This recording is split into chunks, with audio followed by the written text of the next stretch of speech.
Last week I wanted to make something from Don't Starve since I hadn't done that in a while, and I felt like making the robot, because why not make a robot? To do this, I only needed a few colors, and I also needed an armature.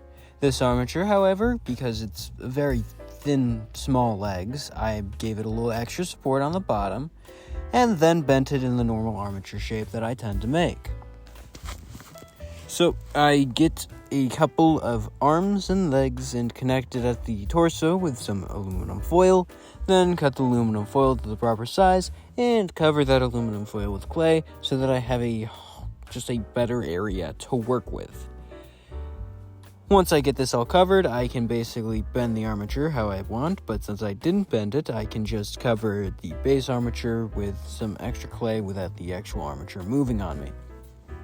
I just bulk up the torso slightly, and then add a little bit of a darker blackish, brownish for the legs.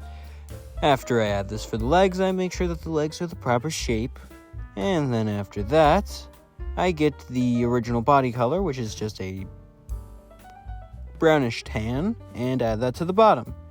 After that is added onto the first one and made to look all good and nice, I add it over to the second one. And on the second one, on both of them, I flatten it out to make sure that it's the correct size, and then I add a little worm around the top of the leg to make it look more accurate to the actual design. Even if I'm not good at doing that, this goes onto both legs, which is just a little extra little thingy, and after it's added, I can begin work on the next portion of this, which is a little indent on the bottom part of the body right above the end of the torso. After I have that, I can add a little plate onto the front connected with 4 little black dots as bolts, and that's also a part of the design. Once that gets placed on there, I just add the 4 little dark colored bolts for accuracy's sake, and make sure that it is the correct shape in general, because why not? After that, I cut the armature to the proper size, and once the armature is cut to the proper size, I can then begin work on making sure that the armature is the proper shape.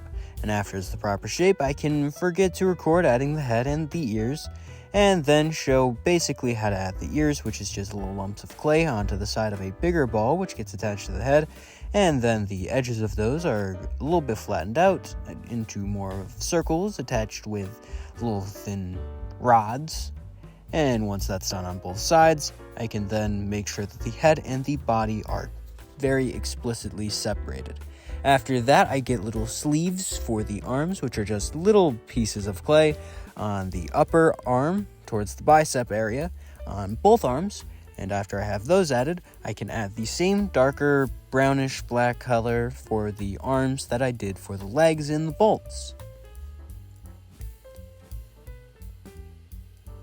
Once these are added, I can then begin making them look good.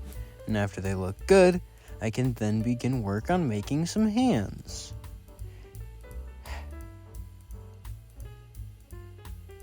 These hands are fairly simple, being just the main body tan color flattened out into balls, and then once they're flattened out into little circles from those balls, I add a little thumb by pinching it out, and then curl them into a fist before placing them onto the wrist.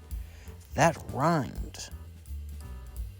After that, I do the same thing I did with the legs, and add little worms of clay around the wrist area like I did for the ankles.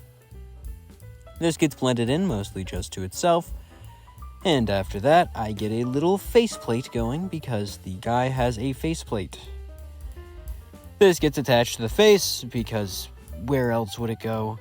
And then once it's on there, I make sure that it is the correct size by cutting the top to the correct size. Damn. Once the top part is all the correct size, I can then begin making sure that all of the looks look good. And after all of the looks look good, I can then begin indenting the facial features, which is just 2 eyes and a mouth. Once I get my 2 eyes and a mouth, I make sure that they're the proper full size, and then I put, after I make sure they're the full proper size, I then put the darkish brown into the sockets, like right here. This is where I do that. These then get pushed in with a ball stylus, and after that I go on to doing the same thing, but with the mouth, because that's obviously what I was going to do. And after I do that with the mouth, I then add a indent along the center of the faceplate since it's accuracy's sake. And then after I do that, I add the little bolts on one side of the faceplate, because again, I'm going for accuracy, kind of. After that, I add little bolts to the side of the faceplate, and that happens on both sides. And after those, there's not much else to do. There's only a couple more things, and that only thing is the base, which is just a dark green, like I did for Wilson over there. Except this time, I made sure that the guy was standing at the proper angle and degree so that he wasn't tilted backwards. And now that he's all good and nice, I can basically just make sure that the base is all good and it's done and ready to be baked. And now that it's baked, it's done.